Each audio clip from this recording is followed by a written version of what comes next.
आज के इस वीडियो में हम आपको कूलाम बल तथा कूलाम के नियम के बारे में बताएंगे। तो देखते हैं कूलाम बल क्या है। कूलाम बल को स्थिर वैद्युत बल भी कहते हैं। इस बल को इंग्लिश में कूलाम्स फोर्स कहते हैं। मतलब दो स्थिर आवेशों के मध्य लगने वाले आकर्षण अथवा प्रतिकर्षण बल को कूलाम बल या स्थिर वैद्युत बल कहते हैं। तो कूलाम बल क्या है? दो स्थिर आवेशों के मध्य लगने वाले आकर्षण या प्रतिकर्षण बल को कूलाम बल कहते हैं। अब इसमें आकर्षण कब होगा या आकर्षण बल कब होगा? यदि दोनों आवेश विपरीत प्रकृति के हैं, यानी कि एक आवेश धनात्मक है तथा दूसरा आवेश ऋणात्मक है, तो इनके बीच जो बल होगा या जो स्थिर वैद्युत बल होगा वो आकर्षण बल होगा। जबकि यदि दोनों आवेश या तो धनात्मक हैं या तो ऋणात्मक हैं, तो इनके बीच जो स्थिर वैद्युत बल होगा वो प्रतिकर्षण बल होगा। तो स्थिर वैद्युत बल क्लियर है। अब आगे देखते हैं कूलाम का नियम क्या है। कूलाम के नियम को इंग्लिश में कूलाम्स लॉ कहते हैं। कूलाम के नियम की परिभाषा देखिए। इस नियम के अनुसार दो स्थिर आवेशों के मध्य लगने वाला आकर्षण अथवा प्रतिकर्षण बल उनके आवेशों के गुणनफल के अनुक्रमानुपाती तथा उनके बीच की दूरी के वर्ग के व्युत्क्रमानुपाती होता है। इस बल की दिशा दोनों आवेशों को मिलाने वाली रेखा के अनुदिश होती है। ठीक है, सत्यापन देखते हैं। यदि स्थिर आवेश Q1 व Q2 तथा उनके बीच की दूरी स्मॉल r, यानी यदि दो स्थिर आवेश Q1 व Q2 एक दूसरे से स्मॉल r दूरी पर रखे हों और F जो है वो दोनों आवेशों को मिलाने वाले बल की सीट मतलब बल की दिशा को दर्शाता है। अब कूलाम के नियम का कथन क्या था? कूलाम के नियम में बताया गया था कि जो बल है आकर्षण या प्रतिकर्षण बल उनके आवेशों के गुणनफल के अनुक्रमानुपाती। तो बल किसके अनुक्रमानुपाती होगा? दोनों स्थिर जो चालक हैं उनके आवेशों के गुणनफल के अनुक्रमानुपाती। तो F अनुक्रमानुपाती Q1 × Q2, इसे हमने समीकरण नंबर 1 मान लिया। आगे बताया है तथा उनके बीच की दूरी के वर्ग के व्युत्क्रमानुपाती होता है। तो इनके बीच जो बल है वो किसके व्युत्क्रमानुपाती है? उनके बीच की दूरी की। तो F अनुक्रमानुपाती 1/r², इसे हमने समीकरण नंबर 2 मान लिया। अब समीकरण 1 और 2, चूंकि दोनों में बल के मान है तो इन्हें जब हम मिलाएंगे तो समीकरण 1 व समीकरण 2 को मिलाने पर जैसे ही इन्हें मिलाएंगे तो F अनुक्रमानुपाती इनका गुणा कर देंगे। तो F अनुक्रमानुपाती Q1 Q2/r²। जैसे ही अनुक्रमानुपाती का चिन्ह हटाएंगे फिर नियतांक जोड़ देंगे। तो F बराबर K Q1 Q2/r², जहां K क्या है? जहां K अनुक्रमानुपाती स्थिरांक या नियतांक है। कूलाम ने K की जगह पर 1/4πε0 को रखा था। तो K की जगह पे हम क्या रख सकते हैं? 1/4πε0 रख सकते हैं। तो अब हमारा बल कितना हुआ? बल हुआ F बराबर K की जगह पे 1/4πε0, तो F बराबर 1/4πε0 Q1 Q2/r²।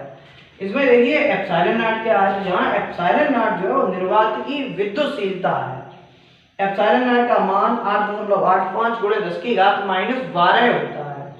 अगर ε0 का मान 8.85 × 10⁻⁻12 है तो K का मान क्या होगा? K बराबर है 1/4πε0। तो K बराबर 1/4 × पाई का मान रख दिया इंटू ε0 का मान रख दिया। तो इन्हें जब हम हल करते हैं तो K का मान आता है 9 × 10⁻9। नोट देख लीजिए, इसमें कुछ जरूरी चीजें हैं उन्हें देख लीजिए। नंबर 1, यदि बल निर्वात या वायु में ज्ञात करें तो परावैद्युतांक 1, यानी कि निर्वात या वायु का परावैद्युतांक 1 तथा किसी कुचालक या परावैद्युत माध्यम का परावैद्युतांक 1 से अधिक होता है। नंबर 2, मतलब निर्वात या वायु का परावैद्युतांक 1 होता है, इसके अतिरिक्त कोई कुचालक माध्यम है या परावैद्युत माध्यम है तो उसका परावैद्युतांक 1 से अधिक होता है। सेकेंड पॉइंट देखेंगे, सजातीय आवेशों प्लस प्लस या माइनस माइनस में प्रतिकर्षण, मतलब एक जैसे आवेश जो है वो एक दूसरे के पास लाए जाने पर वे एक दूसरे को प्रतिकर्षित करेंगे, मतलब एक दूसरे से दूर हटेंगे। जबकि विजातीय आवेश जिनमें एक प्लस है दूसरा माइनस है, तो ऐसे आवेश एक दूसरे के समीप रखे जाने पर एक दूसरे की ओर आकर्षित होंगे। इनमें आकर्षण होगा। अब इसमें देखते हैं ये जो 1/4πε0 है इसका मान मात्रक और विमा कितनी होती है। तो 1/4πε0 का मान अभी हमने ज्ञात किया था, ये मान होता है 9 × 10⁻9, जबकि 1/4πε0 का मात्रक होता है इससे अगर हम 1/4 पाई एप्सिलॉन नॉट का सूत्र याद करेंगे तो ये 1/4 पाई एप्सिलॉन नॉट का सूत्र आएगा 1/4 पाई एप्सिलॉन नॉट का मात्रक निकालने के लिए ये f इंटू आर स्क्वायर, इसका f में गुणा हो जाएगा, ये q1 q2 नीचे आएगा, तो f इंटू आर स्क्वायर बटे q1 q2। तो 1/4 पाई एप्सिलॉन नॉट का मात्रक कैसे निकालेंगे, f इंटू आर स्क्वायर का मात्रक बटे q1 इंटू q2 का मात्रक। तो 1/4 पाई एप्सिलॉन नॉट का मात्रक और बल का मात्रक न्यूटन होता है। ये r जो है वो दूरी है, तो दूरी का मात्रक होता है मीटर, चूंकि दूरी का वर्ग है तो मीटर स्क्वायर बटे q1 q2 दोनों आवेश हैं, चूंकि आवेश हैं तो इनका मात्रक कूलम होता है, तो कूलम इंटू कूलम। तो ये हो जाएगा 1/4 पाई एप्सिलॉन नॉट का मात्रक बराबर न्यूटन इंटू मीटर स्क्वायर बटे कूलम इंटू कूलम स्क्वायर, तो न्यूटन इंटू मीटर स्क्वायर प्रति कूलम स्क्वायर। अब अगर हम 1/4 पाई एप्सिलॉन नॉट की विमा ज्ञात करें तो 1/4 पाई एप्सिलॉन नॉट की विमा कैसे निकालेंगे, f इंटू आर स्क्वायर की विमा बटे q1 q2 की विमा। तो बल की विमा होती है ml t की पावर -2 इंटू आर स्क्वायर, दूरी की विमा होती है l, आर स्क्वायर है तो f की मतलब दूरी आर स्क्वायर है तो f की विमा l स्क्वायर हो जाएगी, या दूरी की विमा l स्क्वायर होगी बटे कूलम इंटू कूलम, कूलम की होती है at और दूसरे कूलम की at, तो ये होगी a की पावर 2 इंटू t की पावर 2।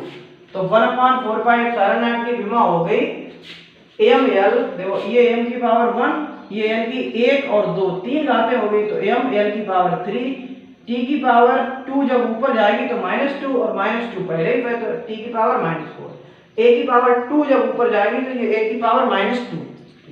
तो 1/4 पाई एप्सिलॉन नॉट की विमा हो गई m l की पावर 3, t की पावर -4, a की पावर -2।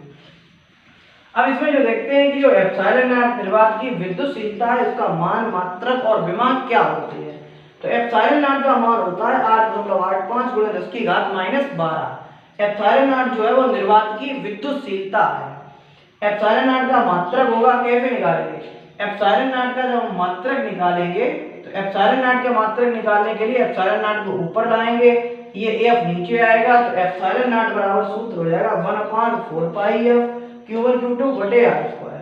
तो एप्सिलॉन नॉट का मात्रक बराबर q1 q2 दोनों आवेश हैं, तो इनका मात्रक कूलम इंटू कूलम यानी कूलम स्क्वायर बटे 4 पाई स्थिरांक है, कोई मात्रक नहीं होगा, जबकि f जो है वो बल है, तो बल का मात्रक न्यूटन और दूरी का मात्रक मीटर, दूरी का वर्ग है तो मीटर स्क्वायर। तो एप्सिलॉन नॉट का मात्रक हो गया कूलम स्क्वायर प्रति न्यूटन इंटू मीटर स्क्वायर। तो एप्सिलॉन नॉट का मात्रक बराबर कूलम स्क्वायर प्रति न्यूटन इंटू मीटर स्क्वायर। अगर हम एप्सिलॉन नॉट की विमा निकालेंगे तो कूलम जो है वो आवेश का मात्रक होता है, कूलम की विमा होती है at, तो कूलम स्क्वायर की विमा हो गई a की पावर 2 इंटू t की पावर 2। न्यूटन जो है वो बल का मात्रक होता है, तो बल की विमा होती है ml t की पावर -2 इंटू मीटर स्क्वायर, दूरी का मात्रक होता है, दूरी की विमा होती है l, तो इसकी विमा हो जाएगी मीटर स्क्वायर की l की पावर 2। तो एप्सिलॉन नॉट की विमा कितनी हुई, m की पावर 1 जब ऊपर आएंगे तो -1, ये m की पावर 1 जब ऊपर आएंगे तो -1, l की 1 और 2 तीन घातें हो गई, गुणा में घातें जुड़ती हैं, तो 1 और 2 3 हो गई घातें, ये तीन घातें जब ऊपर आएंगी तो l की पावर -3, t की पावर -2 जब ऊपर आएंगे तो +2 और 2 पावर ऊपर पहले ही पर, तो ये 2 और 2 4, तो t की पावर 4 और a की पावर 2 पहले ही पर। तो एप्सिलॉन नॉट की विमा हुई m की पावर -1, l की पावर -3, t की पावर 4, a की पावर 2। इसके अतिरिक्त जो कूलम के नियम का महत्व या कूलम बल की गुरुत्वाकर्षण बल से तुलना या कूलम के नियम का सदिश स्वरूप, जो चीजें बची हैं वो आपको अगले वीडियो में मिलेंगी। वीडियो में अगर कुछ समझ में नहीं आया तो आप लोग इसे कमेंट करके या किस टॉपिक पर वीडियो चाहिए वो आप बताइए।